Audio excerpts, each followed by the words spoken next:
दोस्तों नमस्कार, राजेंद्र द्विवेदी, यूनिटमीडिया.com। आज मैं आपके उन प्रभावशाली ताकतवर नेताओं की चर्चा कर रहा हूं जो अपने भतीजों से परेशान हैं।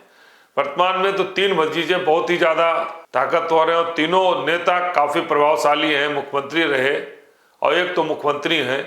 अब इनमें हम सबसे पहले लेते हैं महाराष्ट्र, शरद पवार जो चाणक्य कहे जाते हैं, जिनके उंगलियों पर महाराष्ट्र की सियासत नाचती रही है, इतने ताकतवर माने जाते थे। यहाँ तक कि प्रधानमंत्री नरेंद्र मोदी से लेकर देश के सभी बड़े नेता पवार की सियासी चाल को बहुत गंभीरता से लेते थे और बहुत ताकतवर मानते थे। लेकिन उनके भतीजे अजीत पवार ने सब कुछ छीन लिया। उनकी पार्टी ले ली, उनका सिंबल ले लिया, उनकी राजनीतिक जमीन ले ली जो उन्होंने अपने खून पसीने से बनाई थी, वो राजनीतिक जमीन भी छीन ले ली, सब कुछ ले लिया।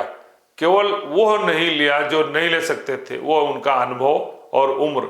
ना तो अनुभव का ले सकते हैं ना उम्र, लेकिन उनका अनुभव भी भतीजे के जोड़ तोड़ सियासत के उस आगे कमजोर पड़ गया।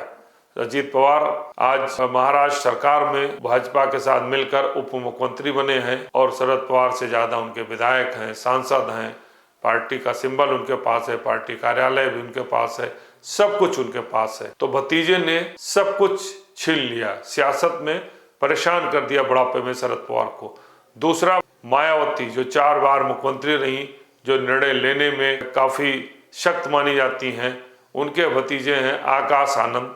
उन्हें 2023 में भतीजे के मोह में राजनीतिक उत्तराधिकारी और नेशनल कोऑर्डिनेटर, पार्टी उपाध्यक्ष बना दिया। लेकिन एक कुछ महीनों के अंतराल में ही जब लोकसभा का चुनाव हो रहा था, उनके बयान को लेकर, विवादास्पद बयान को देकर मायावती ने उन्हें अपरिपक्व बताते हुए पद से हटा दिया। लेकिन 1 माह के बाद फिर बुआ का भतीजे से मोह जगा, उन्होंने फिर उन्हें अपना उत्तराधिकारी घोषित करते हुए उपाध्यक्ष बना के नेशनल कोऑर्डिनेटर सब पूरी जिम्मेदारी देके फिर उन्हें बहाल कर दिया। दूसरी बार जब आकाश आनंद जब बने राजनीतिक उत्तराधिकारी, तो उनमें अहंकार का भाव भी हुआ, उनकी ताकत भी बढ़ी और पार्टी के बड़े नेता भी उनके इर्द गिर्द घूमने लगे। उनको समझ में आ गया कि मायावती अब उन्हें ही अपना उत्तराधिकारी बना दिया है और उनको सियासत करनी है बीएसपी में, और आकाश आनंद को इग्नोर नहीं कर सकते, भतीजे को इग्नोर नहीं कर सकते। स्थिति हो गई कि उनका हरियाणा हो, दिल्ली हो, जो चुनाव का प्रभारी बनाया गया, अपने तरीके से आकाश आनंद ने चुनाव में प्रत्याशी दिए, लेकिन रिजल्ट बहुत सकारात्मक नहीं रहा। दूसरा, उनकी शादी हुई है अशोक सिद्धार्थ के बेटी के साथ, उन्हें भी भतीजे के मोह में समधी को भी दक्षिण भारत के राज्यों की जिम्मेदारी दी।